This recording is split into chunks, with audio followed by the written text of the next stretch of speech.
انہیں آشنا ہے وہ ہمیشہ سے پابندہ رہتے ہیں جیسے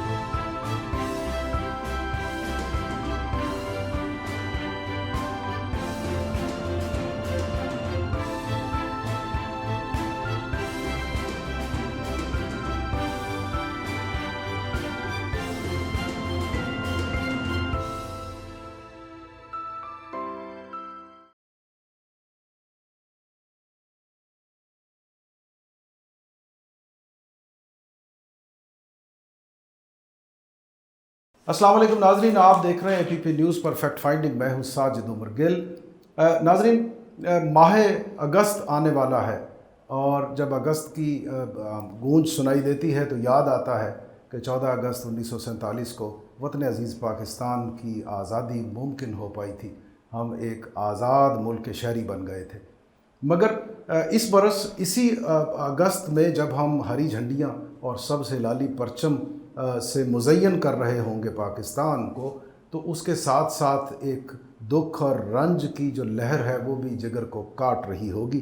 وہ یہ ہے کہ 5 اگست 2019 کو مودی سرکار نے جو مقبوضہ کشمیر ہے، جہاں کے کشمیری، ان کی ابتلا اس قدر ہے کہ وہ جس میں وہ مبتلا ہے وہ ختم ہونے میں نہیں آ رہی. تو 5 اگست کو وہاں لاک ڈاؤن کر دیا گیا تھا اور 370 اور 35A جو بھارتی آئین کے جو آرٹیکلز ہیں ان کو ختم کر کے انہوں نے کشمیر کو اپنی وفاقی ایڈمنسٹریشن میں اس کو لے لیا اور اس کی جو حیثیت تھی اس کو ختم کر دیا. اور اس کے بعد گزشتہ جو 72 برسوں کی جو اطلاع ہے، جو بہتی ہوئی ندیاں ہیں خون کی، جو کشمیریوں کے خون کی ارزانی ہے، اس میں شدت بھی آ گئی. اور نہ صرف یہ ہے کہ آرمڈ پرسنل کے اس کی تعداد میں اضافہ کیا گیا وہاں پر، بلکہ اور بہت ساری جو ایجنسیز تھیں ان کو وہاں پر بھیج دیا گیا. تو یہ کو 1 ملین سے زائد افرادی قوت جو تھی آرمڈ کی، آرمی کی، BSF کی اور جو دیگر ان کی انٹیلیجنس ایجنسیز ہیں، پولیس ہے، وہ جا کے نازل ہو گئیں کشمیریوں پر اور انہوں نے ظلم و ستم کے جو تھے وہ انبار لگانا شروع کر دیے. اس کے ساتھ ساتھ RSS اور مودی سرکار کے بنائے ہوئے جو مذہبی غنڈہ گرد عناصر ہیں وہ بھی وہاں جا پہنچے اور انہوں نے بھی ظلم و ستم کی انتہا کر دی. تو اس حوالے سے آج کے شو میں ہم گفتگو کریں گے کہ کشمیریوں کی یہ جو حالت زار ہے، یہ اس کا انجام کہاں ہوگا، اس کی منزل کہاں ختم ہوگی، یہ ابتلا کب ختم ہوگی. میرے ساتھ مہمان موجود ہیں پروفیسر ڈاکٹر اقبال انجم. آپ کینیڈا میں بھی پڑھاتے رہے، سعودی عربیہ میں پڑھاتے رہے، جاپان میں پڑھاتے رہے، بہت جسے آپ کہتے ہیں نا ویل ریڈ اور جو لرنڈ ایک شخصیت ہے، وہ ہمارے ساتھ اسٹوڈیوز میں موجود ہیں، بین الاقوامی امور کے ماہر ہیں. پروفیسر صاحب، آپ کی آمد کا بہت شکریہ سر. تھینک یو ویری مچ، بہت شکریہ. پروفیسر صاحب، جیسے آپ سن رہے تھے انٹرو، کشمیریوں کی حالت زار اس کے حوالے سے ہم بات کر رہے ہیں. اس پر آپ مجھے یہ فرمائیے کہ آپ کا جو علمی تجربہ ہے، جو حالات پر اور معاملات پر آپ کی نظر ہے، وہ آپ کو کیا بتاتی ہے؟ کہ پہلا سوال یہ کہ کشمیریوں کے ساتھ یہ سلوک کیوں ہو رہا ہے، دوسرا کب تک ہوتا رہے گا، یہ جو جہنم زار ہے یہ جنت نظیر وادی میں کب تبدیل ہو پائے گا سر؟ دیکھیں جی، جہاں تک کشمیر کی جلتی ہوئی وادی کا تعلق ہے، اس پہ ہمیشہ سب سے پہلے جو انڈیجنس پاورز ہیں، فورسز ہیں، وہاں کے جو لوکل لوگ ہیں، وہی سب سے بڑی طاقت ہوتے ہیں. اور وہ لوگ نبرد آزما ہیں، اس وقت آن وار ہیں against the aggressive forces of India. یعنی ہیومن بام. جی، ہیومن بام سے. اور وہ لوگ یا تو جان لے لیں گے یا جان دے دیں گے، ان کے پاس اور کوئی آپشن نہیں ہے. وہ لوگ پیس لوننگ ہیں اور وہ چاہتے ہیں کہ کسی طرح سے یہ جو کشمیر کی وادی ہے وہ جنت نظیر ہو جائے، کیونکہ ان کا چوائس صرف اور صرف اپنی سیلف ڈٹرمنیشن کا جو لا ہے، جو یونیورسل ہے پوری دنیا کے لیے. اگر وہ اسکاٹ لینڈ میں ہو تو وہ کہتے ہیں جی یس، لا آف سیلف ڈٹرمنیشن دیا جائے گا، انہیں پلیبسائٹ کا رائٹ ہے کہ اگر وہ انگلینڈ کے ساتھ رہنا چاہتے ہیں تو رہیں، اگر نہیں رہنا چاہتے نہ رہیں. ایون کینیڈا کا بہت ہی خوبصورت پیسفل کنٹری ہے، لیکن وہاں ایک بہت بڑا صوبہ ہے کوبیک، جس میں اگر آپ چاہیں تو 4 پاکستان کیا 7 پاکستان بسا سکتے ہیں، پھر بھی تھوڑی بہت جگہ ہوگی، اتنا بڑا صوبہ ہے۔ اس صوبے نے کینیڈا سے کہا کہ وی وانٹ سیپریٹ کنٹری، اور انہوں نے کہا جی ٹھیک ہے، no problem, let's decide it peacefully through vote, exactly.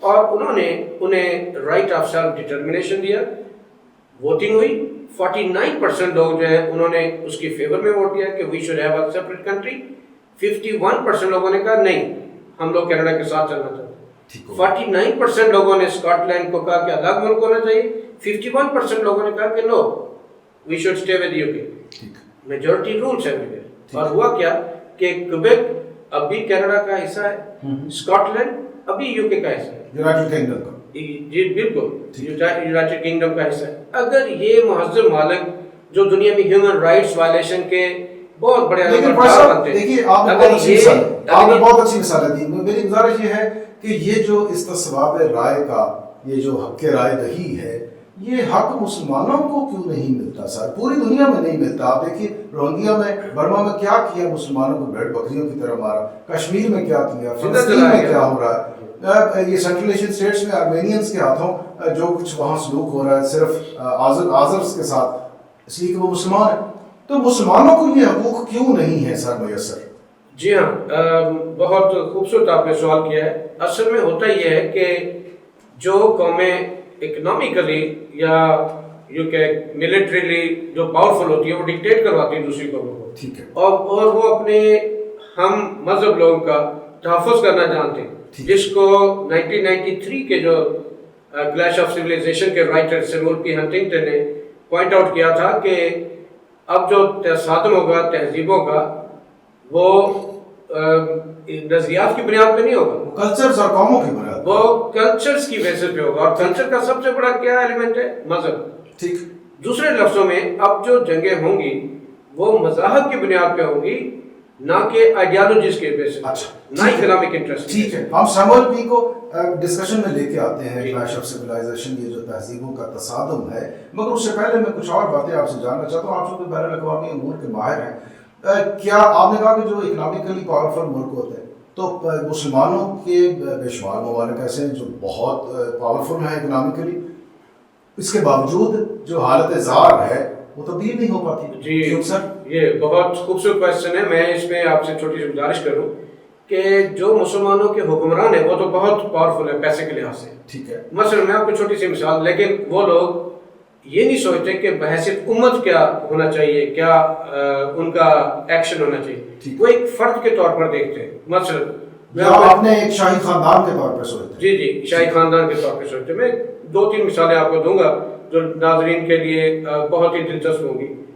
مثلا یہ کہ برونائی دارالسلام کے جو کنگ ہیں حسن الملکیہ، ان کی صورتحال یہ ہے کہ ان کا جو بالوں کی کٹائی کے لیے باربر آتا ہے، انہیں پورے ملک میں کوئی باربر نہیں ملا۔ ہاں، وہ انگلینڈ سے آتا ہے اور انگلینڈ سے آتا ہے اور $24,000 اس پہ صرف اس کی بالوں کی کٹائی پہ آتا ہے، اور وہ 16 سال سے اس سے کٹنگ کروا رہا ہے۔ حضور وہ تو 7,000 کے لگ بھگ ان کا گاڑیوں کا جو ہے وہ ایگزیکٹلی 7,000 بے شمار پیسہ، 7,000 گاڑیاں ہیں، جن میں سے فرض کیجئے رولس رائس ہے تو انہوں نے کہا جی نئی گاڑی ہے تو انہوں نے کہا 350 گاڑیاں بھجوا دیں۔ اگر وہ ایک گاڑی پہ ہر روز بھی سفر کریں تو میرا خیال ہے کئی سال لگ جائیں گے۔ اگلی گاڑی کی بات۔ اچھا سر، ایک چھوٹی سی گزارش سر اور کہ ان کے پاس جو جہاز ہے، جو پرائیویٹ جیٹ ہے، اس کی جو کاسٹ ہے وہ $120 ملین ہے، $100 ملین ہے، لیکن انہوں نے جو اس میں سونے کی سیٹیں اور کموڈ سونے کا اور جو سونے کا بیڈ لگوایا ہے اس کی قیمت $120 ملین سے مزید اس پہ انویسٹ کی۔ کیا یہ جو حکمران ہیں ہمارے، انہیں صومالیہ کے بھوکے اور پیاس سے مرنے والے بچے نہیں نظر آتے؟ وہ بھی مسلمان ہیں۔ اور دوسری طرف یہ کشمیر کے دیکھیں، ایک بہت بڑے ہمارے اسلامک عرب برادر ملک نے بلینز آف ڈالرز کی انویسٹمنٹ جو ہے وہ انڈیا میں کی، جبکہ اسے پتہ ہے کہ انڈیا والے جو ہیں وہ کشمیریوں پہ ظلم ڈھا رہے ہیں۔ یہ وہ وقت تھا جب انہیں مسلمانوں کو پرٹیکولرلی پاکستان کو مضبوط کرنے کی ضرورت تھی، تاکہ وہ ان لوگوں کو مضبوط کریں جو انڈین فورسز کو روکنے میں کچھ الفاظ کہہ رہے ہیں. سر صاحب آپ زیادہ نظر رکھتے ہیں ان معاملات پر. سعودیز کی اگر آپ بات کرتے ہیں تو آپ دیکھیں کہ کروڑوں پاؤنڈ کی ڈالرز کی وہ ایک تصویر جناب عیسیٰ علیہ السلام کی آکشن میں خرید لیتے ہیں. جی ہاں, $450 ملین انہوں نے انویسٹ کیے. وہ 400 ملین جو وہ صومالیہ کو دیتے ہیں, کسی اور غریب مسلمان ملک کو دے دیں تو اس کی تو تقدیر سمجھ جائے. لیکن وہ اپنے جو شاہی مفادات ہیں انہیں مد نظر رکھا جاتا ہے. آپ نے صحیح پوائنٹ آؤٹ کیا تھا کہ امت کے جو معاملات ہیں ان پہ نگاہ بہت کم دوڑائی جاتی ہے. چنانچہ کشمیر کے اندر جو کچھ گزشتہ 72 برسوں میں ہو رہا ہے, بہت سے مسلمان ممالک جو ہے وہ انڈیا کے جو کیا کہتے ہیں ہاتھ مضبوط کرتے ہیں, لیکن مظلوم کشمیری مسلمانوں کی جو حالت زار ہے, جو ظلم و ستم ان کے ساتھ ہو رہا ہے, جو ان کا خون بہہ رہا ہے, اس کی طرف ان کی نگاہ نہیں جاتی. اچھا, ایسے میں کیسا عجب دیکھیے تماشا ہے کہ آپ کے چائنیز جو وزیر خارجہ ہیں وہ بیان دیتے ہیں کہ جب یہ لداخ اور انڈیا کا ایشو شروع ہوا تھا تو انہوں نے کہا کہ یہ اس خطے کی جو بیشتر مسائل کی جو جڑ ہے وہ کشمیر ہے, اور اگر کشمیر کا مسئلہ حل کرنے کے لیے ہمیں وہاں پہنچنا بھی پڑا تو ہم پہنچ جائیں گے. آپ دیکھیے عالم اسلام میں سوائے پاکستان کے, یا اب ملیشیا نے تھوڑا سا اس میں بات کرنا شروع کی ہے, یا ترکی بات کرتا ہے کھول کے, اور آپ چائنیز جو ہیں اس میں ساتھ شامل ہو رہے ہیں. ہونا تو یہ چاہیے تھا کہ OIC ساری کی ساری جو تھی وہ کشمیر کے لیے زور لگاتے, آواز اٹھاتے, ظلم و ستم کے خلاف اٹھ کھڑے ہوتے اور کہتے کہ ہمارے مسلمان بھائیوں کا خون بہانے والوں کو ہم بھی چین کی نیند نہیں سونے دیں گے. لیکن کتنی بد نصیبی ہے اکبر صاحب کہ ایسا ہو نہیں رہا. ہم تلاش کر رہے ہیں کہ کیوں نہیں ہو رہا. کچھ آپ نے بتایا کہ ہماری جو قیادتیں ہیں ان کے اپنے مفادات ہیں, اس کے علاوہ کیا ہے سر؟ اس کے علاوہ جی ایک اتحاد بین المسلمین کا جو بہت بڑا فقدان ہے, وہ تو OIC 0+0+0 ہے سر. جی بالکل. اور اس کے علاوہ جو سب سے بڑا ہے یہ جو کانسپریسی ہے چل رہی ان ممالک میں, مثلاً یہ کہ مڈل ایسٹ کا دیکھ لیں آپ کہ یہ ممالک کس طرح سے پاکستان کو سپورٹ کریں, جبکہ اسرائیل جو ہے انڈیا کو ڈائریکٹ اور انڈائریکٹ بالکل اوپنلی سپورٹ کر رہا ہے. دیکھیے نا, وہ سپورٹ کا ایک مثال میں آپ سے عرض کروں کہ وہ جو ان کا انڈین آرمی کا ماؤنٹین بریگیڈ ہے وہ اسرائیل میں جا کے تیار ہوا, ٹریننگ ہوئی. اب لداخ میں ایشو چھڑا, کشمیر کا انہوں نے زیادتی کرنا شروع کی, تو اسرائیلی جو ماہرین ہیں وہ انڈیا میں بیٹھے ہوئے, وہ تو آنکھیں نکال کے یہ ہنود اور یہود کا جو گٹھ جوڑ ہے, یہ ایک ایسا بھیانک عالمی ایجنڈا ہے جو بے شمار مسلمان ممالک اور مسلمانوں کے لیے بڑا جان لیوا ہے. لیکن ہمارے لوگ کیوں نہیں کھل کے سامنے آتے سر؟ جی, اس کی وجہ یہ ہے کہ ہر کسی کو اپنی جو سلطنت ہے, مملکت ہے, اس کو بچانے کی اس وقت فکر پڑی ہوئی ہے. میں آپ کو ایک چھوٹی سی مثال دیتا ہوں کہ امریکہ ہر سال 3.8 بلین US$ کی اسسٹنس فراہم کرتا ہے US کو. اچھا, مجھے تھوڑا سا میں نے اس کو US آرمی کو, اور یہ انہیں ہر سال ایڈ ملتی ہے, اور میں نے تھوڑا سا اس میں ریسرچ کیا, مجھے پتہ چلا کہ یہ ٹوٹل جو ہے ملٹری اسسٹنس ہوتی ہے. اور اس کی وجہ کیا ہے کہ ایک مرتبہ ایک اسرائیلی جرنیل سے, میرے پاس نام بھی اس کا موجود, اس سے پوچھا گیا کہ یہ جو ہمیں اسسٹنس ملتی ہے 3.8 بلین US$ کی, اس سے ہمیں کتنا فائدہ ہوتا ہے؟ اس نے کہا ہمیں فائدہ نہیں ہوتا, صرف امریکہ کو فائدہ ہوتا ہے, اور امریکن صرف تجارت چاہتے ہیں. اور ان کا حال یہ ہے گل صاحب کہ وہ 3.8 بلین US$ کی انہیں اسسٹنس دے کے اربوں کو اکساتے ہیں کہ تم $16 ارب کی جو ہے ملٹری اکوپمنٹ خریدو ہم سے اپنے ڈیفنس کے لیے. وار انڈسٹری امریکہ کی نمبر 1, اس کے قیام کی واحد وجہ یہ ہے کہ دنیا بھر میں جو امن ہے وہ اس کو خطرہ رہے, ہمارے ہتھیار بکتے رہیں, جنگیں ہوتی رہیں, اور صورتحال یہ ہم ایسے احمق ہیں. ایون اسرائیل کو یہ کرنا پڑتا ہے کہ اس پہ وہ اسرائیلی جنرل کا سٹیٹمنٹ ہے, آن ریکارڈ ہے, وہ کہتا ہے کہ ہم اگر $1 کا ہمیں اسسٹنس کا اکوپمنٹ ملتا ہے نا, تو اس پہ ہمیں امریکہ سے جو ٹریننگ کروانی پڑتی ہے اور جو اس کے اسپیئر پارٹس ملتے ہیں اس پہ $2 لگتے ہیں. $2 تو وہ آگے امریکہ کو تجارت دیکھے کیسی کرتا ہے. اور دوسرا وہ کہتا ہے کہ جو عرب ہیں وہ ہم سے 4 گنا زیادہ اسلحہ خریدتے ہیں اپنے سیلف ڈیفense کے لیے. پھر یہی بات ختم نہیں ہوتی, اس ایک وہاں کا ایک بہت بڑا اسٹیٹسٹ ہے اسرائیلی, طنز نگار ہے, اس سے پوچھا گیا کہ what's the mutual cooperation between Israel and USA. تو اس نے کہا کہ my master gives me food to eat and keeps me ready to buy it wherever his interest lies. So جہاں پہ اس کا تو وہ انہوں نے ایک پالا ہوا ہے. مجھے کھانے کو تو دیتا ہے جی مگر یہ ہے کہ وہ اس کھانے کی قیمت بھی لیتا ہے اور اس کا پھر انٹرسٹ بھی وصول کرتا ہے. تو مجھے ایک آکٹوپس میں اس نے جکڑا ہوا ہے. اچھا اب کوشچن یہ ہے سر کہ جب آپ جیسے جو بین الاقوامی امور کے ماہر ہیں انہیں یہ جو حقیقت حال ہے اس کی ان پر انہیں آشنائی ہے, اس پہ وہ سب حالات جو ہیں وہ آشکار ہیں. جو ہمارے فیصلہ ساز ہیں, جو بڑی عالمی قیادتیں ہیں عالم اسلام میں, وہ چیدہ ہیں جو اس راہ پہ آتی ہیں کہ وہ یہ سوچیں کہ امت کے جو معاملات اور مسائل ہیں ان کا حل کیسے ممکن ہے. سارے نہیں سوچتے. یہ جو آپس میں بھی ان کی نیٹنگ ہے وہ نہیں بن پاتی. آپ دیکھیے OIC میں نے پہلے عرض کیا 0+0 اور یہ میرا جملہ نہیں ہے, حسین شہید سہروردی نے کہا تھا 0+0+0. یہ ابتلا عالم اسلام پر کب تک جاری رہے گی سر؟ ریسنٹلی آپ نے ریسنٹ پاسٹ میں دیکھا ہوگا ایک بہت خوبصورت موو چلی تھی جس میں اسی چیز کو محسوس کرتے ہوئے ترکی نے ایک بہت بڑا سٹیپ لیا تھا. ترکی, ملیشیا اور پاکستان ایک پلیٹ فارم بنانے کی کوشش کی تھی جس میں ریئل سینس ہو اور وہ ایکٹیو ہو. ایران بھی شامل تھا. ایران بھی اس میں شامل تھا اور کسی نہ کسی طرح سے وہ اپنا ایکشن یا ری ایکشن شو کر سکتے. اور اس کے پہلے اجلاس میں بدنصیبی ہے کہ عمران خان صاحب کو جانے کی اجازت نہیں دی گئی اور وہ بڑا ستم تھا. بعد میں وزیر اعظم پاکستان نے اس پہ بڑے تعصب کا اظہار بھی کیا جب انہیں موقع ملا. جہاں تک وزیر اعظم پاکستان کی بات اگر ہم کریں, چونکہ پاکستان نے مسئلہ کشمیر کو زندہ رکھنے کے لیے پوری دنیا میں ایک علم اٹھا رکھا ہے اور اخلاقی طور پر جتنی, سیاسی طور پر جتنی مدد کی جا سکتی ہے وہ الحمدللہ اس سے آگے ہی ان کا قدم ہوتے ہیں. آپ یاد ہوگا کہ 5 اگست کے بعد وزیر اعظم پاکستان UN گئے اور انہوں نے وہاں پہ جنرل اسمبلی میں جو تقریر کی اس میں انہوں نے کشمیریوں کے جو مسائل تھے ان کو اجاگر کیا اور جواب کشمیری قیادت نے شکریہ ادا کیا کہ ہم وزیر اعظم پاکستان کا شکریہ ادا کرتے ہیں کہ انہوں نے ہماری آواز وہاں تک جو ایک عالمی پلیٹ فارم ہے وہاں تک انہوں نے پہنچائی ہے. لیکن ایک بات اور میں آپ سے اس حوالے سے پوچھنا چاہتا ہوں کہ اب تک جتنی تگ و دو کی گئی کشمیر مسئلے کو حل کرنے کے لیے اور کشمیریوں کی اطلاع کو ختم کرنے کے لیے اور انہیں آزادی کی منزل پر پہنچانے کے لیے جو ان کا حق رائے دہی ہے اس کے لیے حالات پیدا کرنے کے لیے ان میں کامیابی نہیں ہو پائی اس قدر. آپ کیا سمجھتے ہیں کہ یہ کب تک ممکن ہو پائے گا اور کیسے ممکن ہوگا؟ جی اس کی وجہ جو ناکامی ہے ابھی تک, اس کی وجہ یہ کہ عموماً کسی بھی مسئلے پر ہم لوگ آئسولیشن میں نہیں کوئی بھی کام کر سکتے.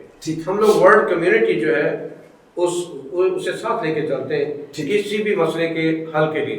اگر تو مسئلہ ہوتا ہے سوڈان کا تو فوری طور پر سوڈان کا ایک حصہ جو ہے کرسچن پاپولیشن کے سپورٹ کر دیا جاتا ہے. بالکل ایسے. اگر وہ تیمور کا ہوتا تو ایسٹرن تیمور الگ کر دیا جاتا ہے. بالکل ایسے. اگر یہ کشمیر کا مسئلہ ہے تو ابھی تک ورلڈ کمیونٹی تو آپ دیکھیں نا وہ تو چند دنوں میں اندر انہوں نے فیصلہ کیا اور اس کو الگ کر دیا. لیکن وجہ کیا تھی کہ وہاں پہ کرسچن ورسز مسلم تھا. اب یہاں پہ ہندو ورسز مسلم ہے اور دوسرا یہ کہ ان کے اور ہندو کے وہ جس کی جو پشت بلائی ہے وہ یہود بھی کر رہا ہے اور امریکہ بھی کر رہا ہے.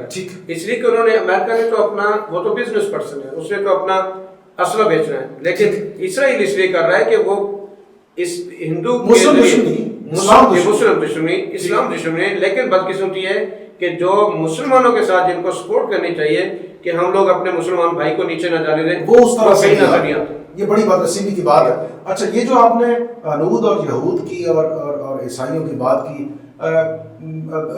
ایک چھوٹے سے بریک کا وقت ہو رہا ہے تھوڑا سا. بریک کے بعد میں آپ سے یہ جاننا چاہوں گا کہ کیا یہ کوئی وہ صہیونی صلیبی ایجنڈے اور جنگیں کیا اسی کا تسلسل قائم ہے؟ مسلمان اسلام دشمنی کے لیے یہ ساری طاقتیں جو ہیں یہ یکجا ہیں اور ایسے میں جو 2023 میں ترکی کا جو اس کو 100 سالہ معاہدہ لوزان جب ختم ہوگا تو اس میں پابندیاں ختم ہوگی تو وہ مچ کرے گا ایک عالمی اسلامی قیادت اور طاقت کے طور پر.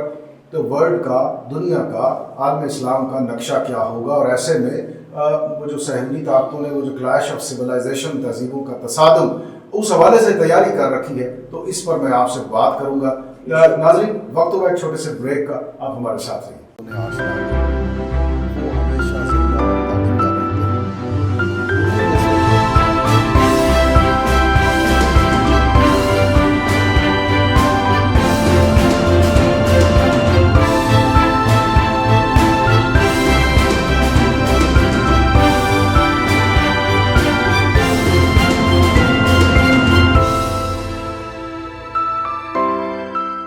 ویلکم بیک ناظرین، آپ دیکھ رہے ہیں فیکٹ فائنڈنگ. میں ہوں ساجد عمر گل. آج میرے مہمان ہیں پروفیسر ڈاکٹر اقبال انجم. آپ بین الاقوامی امور کے ماہر ہیں.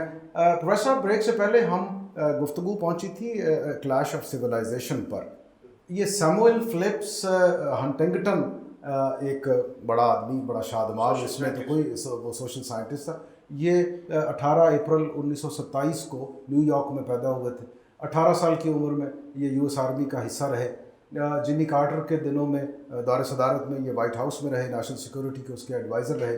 پھر ہارورڈ میں کوئی لگ بھگ 50 برس انہوں نے گزارے، اور ارلی 90s میں انہوں نے کلیش آف سویلائزیشن کے نام سے ایک تھیسس جو تھا اس کو پیش کرنا شروع کیا، جس کی فائنل شکل 1996 میں اس میں جو تھی اس کی remaking of world new order, وہ بھی اس میں ایڈ ہوا.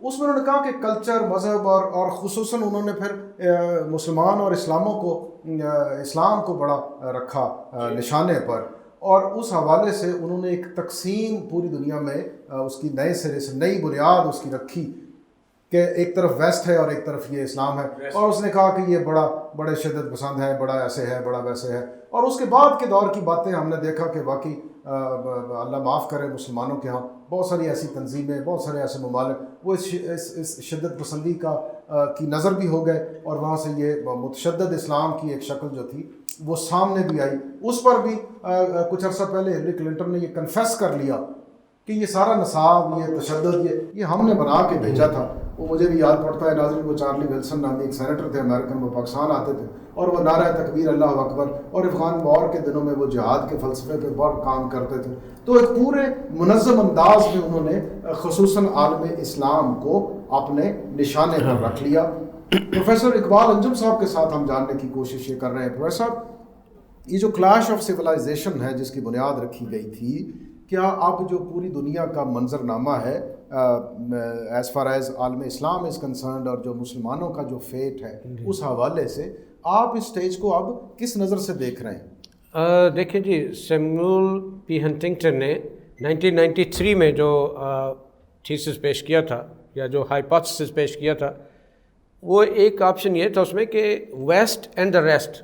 لیکن بعد میں یہ ہوا کہ اس نے کہا کہ ایک وقت آئے گا جب کنفیوشس اور مسلم سٹیٹس یہ مل کر ایک سویلائزیشن کے طور پہ پیش کریں گے خود کو، اور یہ نہیں، وہ کہتا ہے نیشن سٹیٹس، یہ نیشن سٹیٹس امرج ہوں گے اور دے ول شو دیئر ایکشن. یعنی کنفیوشس اسٹیٹس ہم سیدھا چائنا کا نام لے لیں. جی، چائنا اور اسلام مل جائیں گے. چائنا اور مسلم سٹیٹس مل کے یہ فیس کریں گے ویسٹرن سویلائزیشن کو. ویسٹرن سویلائزیشن کا نام یہ یوز کرتے ہیں، ویسے تو ہوتا ہے امریکہ بیکڈ بائی دا یورپ، وہ صہیونی، زائنسٹ، صلیبی اور یہ سارے ہنود و یہود کی چیرہ دستیاں. ایگزیکٹلی.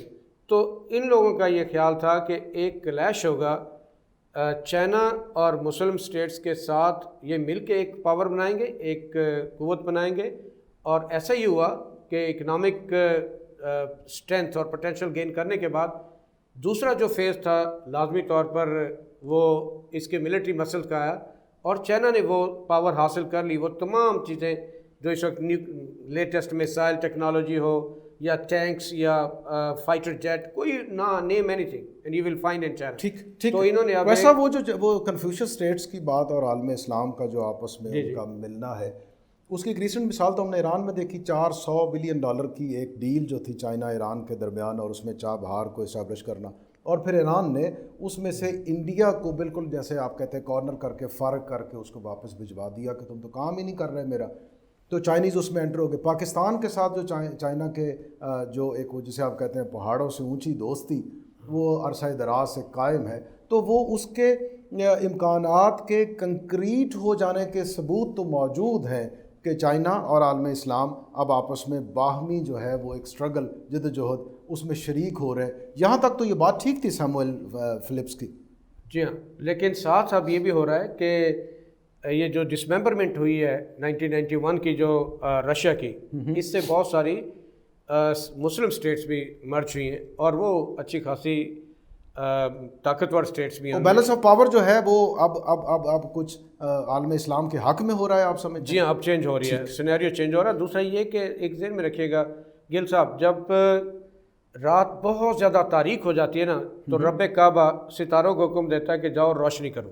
ٹھیک، جب کسی ظلم کی انتہا ہو جاتی ہے، دیکھیں امریکنز نے، وہ تو قرآن کی آیت ہے نا جی، واللہ خیر الماکرین. ایگزیکٹلی، امریکہ نے کیا نہیں کیا، عراق میں 1 ملین مسلمان بچے، عورتیں اور ضعیف العمر جو تھے بزرگ، ان کو قتل کیا under the pretension of weapons of mass destruction, جبکہ whereas that was actually the campaign of media of mass deception. وہ دیکھیں نا، وہ ٹونی بلیئر کو بعد میں معافی مانگنا پڑی. جی ہاں بالکل. پھر لیبیا کے ساتھ کیا کیا، آفیشلی بیان دیا کہ میں سوری کرتا ہوں، وہاں میں جو ویپنز آف میس ڈسٹرکشن وہ نہیں تھے. لیبیا کے ساتھ کیا کیا، لیبیا کے ساتھ یہ کیا. اب سیریا کے ساتھ انہوں نے کیا کیا، میرا بڑا امپورٹنٹ پوائنٹ ہے. لیبیا، مراکش، الجزائر، آپ دیکھیں یہ ساری ایک ویو ہی. یمن میں کیا ہو رہا ہے، شام میں کیا ہو رہا ہے. اب دیکھیں سیریا کے ساتھ انہوں نے کیا کیا ہے، دونوں مل گئے، ادھر سے رشیا اور ادھر سے امریکہ، اور دونوں نے کہا جی کہ آئیں پہلے ہم لوگ تقسیم کرتے ہیں سیریا کو پرو اسد اور اینٹی اسد لوگوں میں. جب وہ تقسیم کرنے میں کامیاب ہو گئے اور کچھ کو اسلحہ دے کے اور ڈالر دے کے لڑنے کے لیے تیار کیا، دوسری طرف اس اسد کو کہا کہ تم بھی مسل تیار کرو اور ان کے خلاف فائٹ کرو. ایک نے کہا، رشیا نے کہا کہ میں اینٹی اسد کو ماروں گا، اور امریکہ نے کہا میں پرو اسد کو ماروں گا، اور دونوں نے مل کے کن کو مارا، نتیجہ یہ نکلا سیرین کو مارا. مسلمان کا خون بہا. ایک بھی امریکن وہاں پہ نہیں مرا، ایک بھی رشین نہیں مرا. جتنے قتل ہوئے، جتنے شہید ہوئے، وہ سارے مسلمان تھے. آپ دیکھیں نا، وہ سیسی کی موجودگی میں مصر نے جو لیبیا کے ساتھ کرنا شروع کر دیا ہے، یہ تو واضح طور پہ نظر آ رہا ہے کہ یہ وہی صہیونی ایجنڈے ہیں، زائنسٹ ایجنڈے ہیں. ایگزیکٹلی. ابھی لیبیا میں چونکہ ٹرکش فورسز وہاں پہ پیس انفورس کرنے کی کوشش کر رہی تھی، تو فوری طور پر پتہ نہیں، سمجھ نہیں آتی، آؤٹ آف بلو یہ ہوا ہے کہ انہوں نے اب ایجپٹ نے اپنی فورسز بھیج رہا ہے. اور مزے کی بات یہ کہ انہوں نے جو پارلیمنٹ نے جو ڈے تھا اس دن اس کی منظوری دینی تھی کہ ہماری فورسز آؤٹ آف کنٹری کہیں پہ بھی ان کو اسٹیشن کیا جا سکتا ہے، اس کی منظوری ایک دن پہلے دے دی انہوں نے. ٹھیک، بہت جلدی انہیں کہ اپنی فورسز، ایجپٹ جو ہے اپنی فورسز لیبیا بھیجے تاکہ وہاں پہ جو کانفلکٹ کی ایک صورتحال ہو اور وہاں پہ ٹرکش فورسز کو زخم پہنچے. وجہ کیا ہے کہ Turkish loss is gain of Israel and America. اچھا، اب ٹرکی کا آپ ذکر کر رہے ہیں. ہم نے گفتگو آغاز کی تھی کشمیری مسلمانوں کی حالت زار اور پھر عالم اسلام کی جو حالت زار ہے. جی جی. ٹرکی ایک روشنی کے امکان کے طور پر وہ ابھر کر سامنے آ رہا ہے عالم اسلام میں. بالکل. آپ کیا دیکھتے ہیں 2023 کے بعد، اگر ٹرکی عالم اسلام کی قیادت کی ذمہ داریاں سنبھالنے میں کامیاب ہوتا ہے، ڈٹ کے کھڑا ہو جاتا ہے ان زائنسٹ اور صلیبی اور صہیونی اور ہنود و یہود کی چیرہ دستیوں کے خلاف، تو پھر کیا جو عالم اسلام کے مسائل ہیں وہ کو بہتر ہونا شروع ہوں گے؟ ان کا حل آپ دیکھتے ہیں؟ دیکھیں جی، عالم اسلام، وہ کشمیر کا مسئلہ حل ہوگا. جی، ہم لوگ مور دین 50 کنٹریز ہیں، مسلم کنٹریز ہیں، لیکن ان میں صرف ایک چیز کی کمی تھی اور وہ تھی لیڈرشپ. ٹھیک بات ہے. اور ہر بندہ ڈرتا تھا. شاہ فیصل کا انجام لوگوں نے دیکھا، صدر ناصر کا انجام دیکھا، ذوالفقار علی بھٹو کا انجام دیکھا. لیکن نا جمال عبد الناصر کا آپ نے نام لیا، اب دیکھیں نا جب وہ اسرائیل کے خلاف لڑ رہا تھا تو وہ بیچارے نے مار کھائی اور آخر مجھے کہنا پڑا کہ میں کو پاگل ہوں کہ اپنی قوم اپنا ملک برباد کروا لوں، کوئی میرے ساتھ ہی نہیں کھڑا ہوتا. That's the reason. ٹھیک ہے نا. اب ترکی ایسا ایک ملک ہے، کتنا ستم ہے، جو سینہ سپر ہوتا ہے، سامنے آ کے بات کرتا ہے. یہ اور بات ہے کہ اس کی قوم کو بھی توڑنے کی، بریک کرنے کی کوشش کی گئی، جو اینٹی اردگان اور پرو اردگان کے طور پہ، اور ان میں ملینز آف ڈالر تقسیم کیے گئے.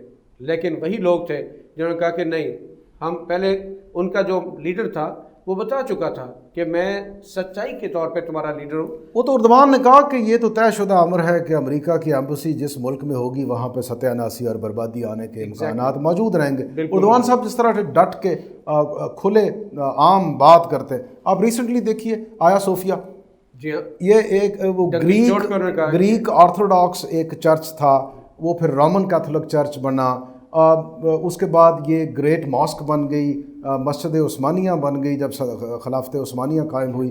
اس کے بعد کمال اتاتورک پاشا صاحب آئے، انہوں نے اس کو سیکولر چرچ بنا دیا. یہ اردوان صاحب نے دھڑلے سے، ابھی 2023 میں 2-3 سال باقی ہیں، لیکن اس نے کہا کہ یہاں یہ ختم کرو یہ سارا اور اذان دو، اس کو دوبارہ سے مسجد بناؤ. اذان دی گئی، نماز شروع ہو گئی. اچھا، عالم جو عیسائی ہے، جو عیسائیت ہے یا دوسری جو طاقتیں، ان کے ہاں ایک، آپ پنجابی میں کہتے ہیں، تھڑتھلی سی مچ گئی ہے کہ یہ کیا کرنے لگا ہے. لیکن اس نے کہا دھڑلے سے 2 اذان میں یہاں نماز پڑھوں گا، سارے مسلمان یہاں پہنچے.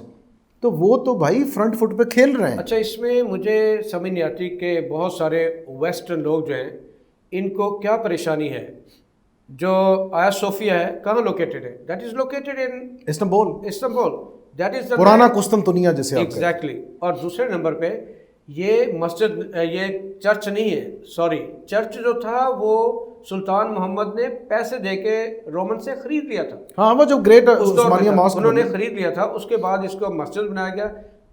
پھر یہ اتا ترک نے اس کو سیکولر بنا دیا، میوزیم بنا دیا. اور ترک لوگ ابھی تک بھولے نہیں جب انہیں بتا دیا گیا تھا 1930 سے لے کر 1950 تک کہ تم لوگ عربی میں اذان نہیں دے سکتے. نو، آپ نے اذان دینی ہے تو ٹرکش لینگویج میں دیں گے.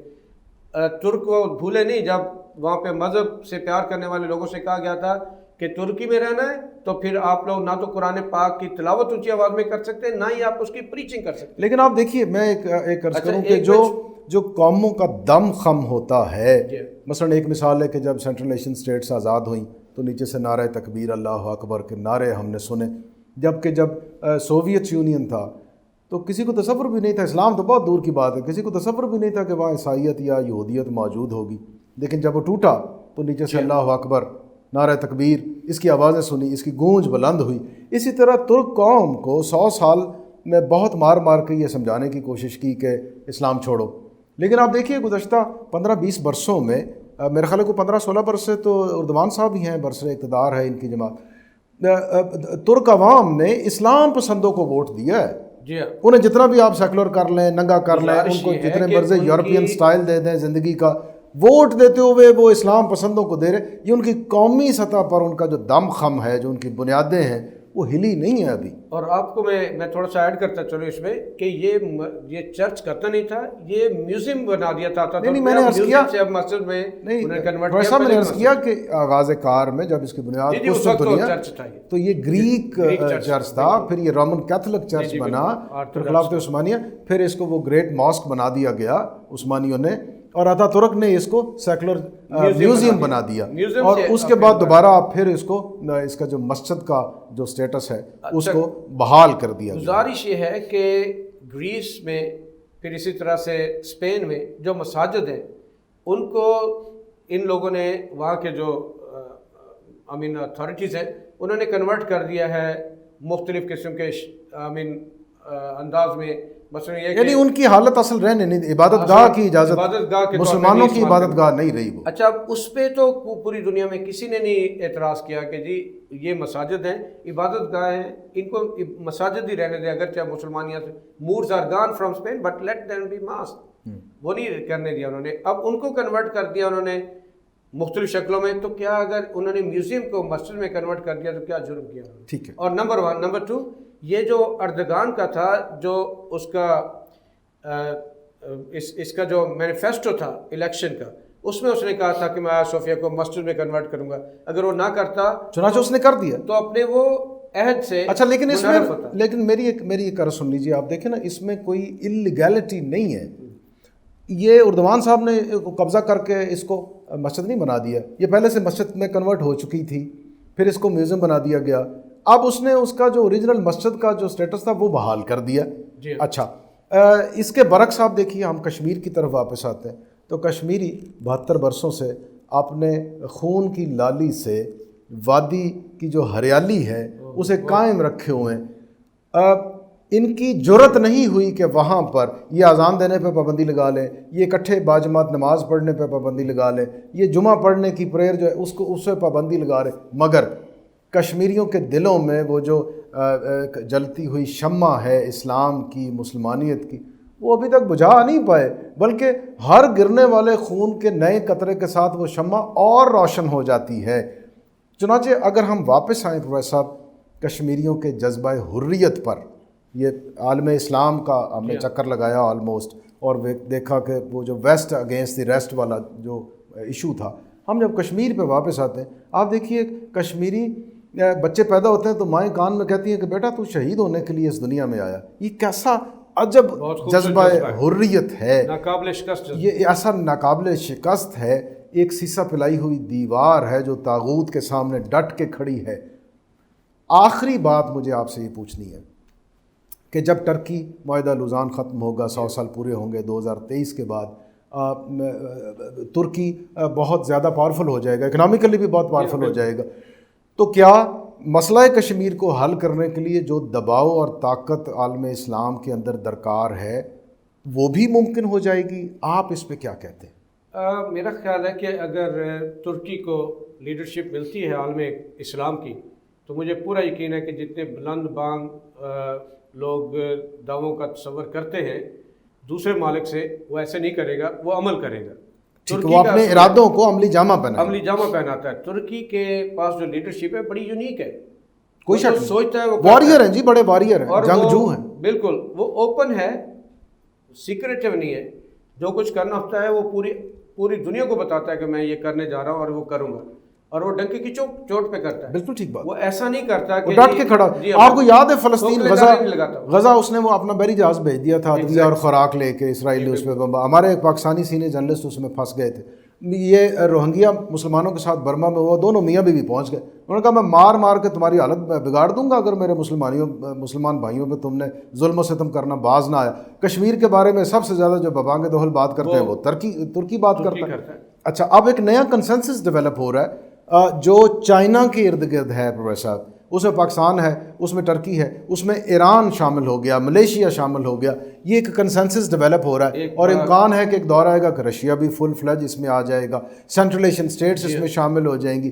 چنانچہ آپ مسئلہ افغانستان حل ہوتا ہوا دیکھ پائیں گے، مسئلہ کشمیر حل ہوتا ہوا دیکھ پائیں گے. آپ اس میں کیا کہتے ہیں سر؟ میں آپ سے چھوٹی سی گزارش کروں گا کہ اگر چھوٹا سا یہ مسئلہ افغانستان کا مسئلہ حل ہو جاتا ہے تو آپ دیکھیے گا کہ کشمیر کا مسئلہ مہینوں میں نہیں چند دنوں میں حل ہو جائے گا. وجہ کیا ہے کہ بنیا جو ہے وہ قراردادوں سے نہیں مانتا، وہ لاتوں کے بھوت باتوں سے نہیں مانتے، وہ اور طرح سے مانتا ہے. اور جو ہی افغان مجاہدین وہاں سے فارغ ہوں گے، اگرچہ ان سے امریکہ نے کمٹمنٹ لیا کہ آپ کسی اور ملک میں نہیں جائیں گے، کسی اور میں مداخلت نہیں کریں گے، لیکن ایک ذہن میں رکھیے گا جب کہ عالم اسلام کی جو بڑے بڑے بادشاہ صاحبان ہیں اور جو ان کے حکمران ہیں جو ان پاور میں ہیں، وہ لوگ تو نہیں اس چیز کے فیور میں، لیکن عوام کے دل آج بھی کشمیریوں کے ساتھ ہے. آپ دیکھیے نا یو این او میں جب وزیر اعظم صاحب نے گفتگو کی تقریر کی تھی، ایک بڑی عالمی شہرت یافتہ تقریر ہے، تو ایک موقع پر انہوں نے کہا کہ میں نہیں چاہتا کہ امن عالم کو خطرات لاحق ہوں، میں نہیں چاہتا کہ ہم جنگوں کی طرف جائیں، میں نہیں چاہتا کہ خلق خدا مر جائے، لیکن اگر ایسا آپ باز نہ آئے تو پھر میرے پاس، انہوں نے کہا لا الہ الا اللہ، سوائے جہاد اور مرنے کے میرے پاس کوئی رستہ نہیں باقی. چنانچہ اس کا مطلب یہ ہے کہ اسلام اور مسلمان کی جو بقا ہے وہ اس جذبہ جہاد میں مضمر ہے. اور آپ نے صحیح پوائنٹ آؤٹ کیا ہے کہ جب لوگ اگر افغانستان میں امن ہو جائے، اور آپ کو یاد ہوگا یہ لداخ چائنا انڈیا واقعہ، یہ مسئلہ شروع ہونے سے پہلے افغانستان کے کچھ مجاہدین اور کچھ گروپس نے دھمکی دی انڈیا کو کہ تم یہ مسلمانوں پہ ظلم و ستم کرنا بند کر دو ورنہ ہم تمہاری طرف رخ کر لیں گے. آپ کو یاد ہے نا یہ واقعہ؟ تو آپ بالکل صحیح نبض پہ ہاتھ دھر رہے ہیں.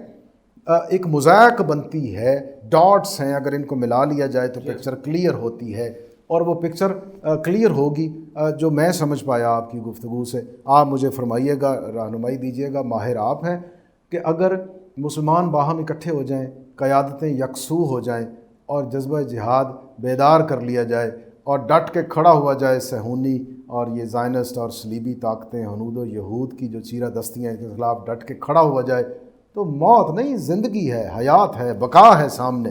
آپ کیا کہتے ہیں سر اس پر؟ سر گزارش ہے کہ ابھی تک جتنے ہمارے رہنما ہیں یہاں پہ کم سے کم پاکستان میں، وہ کمپرومائزنگ سچویشن میں تھے. دیکھیں نا، مقروض ہیں، مجبور ہیں. عمران خان نے بھی آتے بہت خوبصورت بات کی. انہوں نے کہا کہ دیکھیں پوری دنیا میں امن اور سلامتی سے رہنا چاہیے. Peace is the only option. Wars never provide solution, they always create problem. مفلسی لاتے ہیں، غربت اور بے بسی لاتی ہیں جنگیں. انہوں نے کہا کہ آئیں بیٹھ کے ہم لوگ، مودی کو دعوت دی کہ آئیں بیٹھ کے ہم لوگ بات کرتے ہیں، اور ساؤتھ ایسٹ ایشیا سے ہم لوگ غربت کو مار بھگاتے ہیں. لاکھوں لوگ دہلی کے فٹ پاتھوں پہ سوتے ہیں رات کو، ان کے پاس گھر نہیں، ان کے پاس کھانے کو کوئی غذا نہیں ہے، وہ لوگ ننگے پاؤں چلنے والے. اور انہوں نے ان کے خوبصورت جو ہے آپشن کے مقابلے میں انہوں نے جنگ کو دیکھیے نا، وہ جو بھوت سوار ہے نا مودی سرکار پہ، وہ جو مذہبی شدت پسندی، ہم نے ماضی میں اس سے بہت نقصان اٹھایا اور سبق بھی سیکھا ہے. شدت پسندی، اور خصوصاً اگر مذہبی شدت پسندی ہو، تو یہ کبھی بھی کوئی ایسا کار خیر نہیں ہے جس سے جو خلق خدا جو انسانی بقا ہے وہ ممکن ہو پائے اس سے. یہ تو ستیہ ناش کر دیتی ہے، برباد کرتی ہے اچھی خاصی جنت نظیر وادیوں کو. یہ خون سے بھری ہوئی ندیوں میں تبدیل کر دیتی ہے، جیسے ہم کشمیر میں دیکھ رہے ہیں، فلسطین میں دیکھ رہے ہیں. انسانی بام جب پھٹنے پہ آ جائے تو پھر جنگیں روک کوئی نہیں پاتا. یہ آپ کا بالکل صحیح تجزیہ ہے. پروفیسر صاحب، آپ سے گفتگو کر کے بہت سے نکات اہم جو تھے انہیں ہم روشن کر پائے ہیں. یقیناً دیکھنے والوں نے بھی آپ کی گفتگو کو بڑے غور سے سن کر اسے حاضر اٹھایا، بہت کچھ لرن کیا ہوگا. ناظرین، آج ہماری گفتگو ہو رہی تھی پروفیسر اقبال انجم صاحب کے ساتھ. آپ ڈاکٹر ہیں، پی ایچ ڈی کر رکھی ہے، بہت سے ممالک میں بہت بڑے اداروں میں یہ پڑھاتے بھی رہے ہیں. یہ بین الاقوامی امور کے ماہر ہیں اور آج کل پاکستان میں ہیں. یہ جو ہماری جی سی یونیورسٹی ہے اس کے head of mass comm department ہیں. بہت پڑھے لکھے اور بڑے ویل ریڈ آدمی. ان سے جو ہم نے بات چیت کی وہ اس جذبے سے کی تھی کہ کشمیری مسلمانوں کی جو ابتلا ہے اس کے ختم ہونے کے امکانات کیا کیا ہو سکتے ہیں. چنانچہ ہم نے دوران گفتگو کچھ ڈاٹس آپ کے سامنے رکھ دیے ہیں، کچھ چمکتے ہوئے استعارے آپ کے سامنے رکھے ہیں. ان ڈاٹس کو ایک دوسرے کے ساتھ ملا لیجئے، نتائج آپ خود نکال لیں گے. ہمیشہ کی طرح میری دعا تمام عالم اسلام بالخصوص پاکستان اللہ کی حفظ و امان میں رہیں.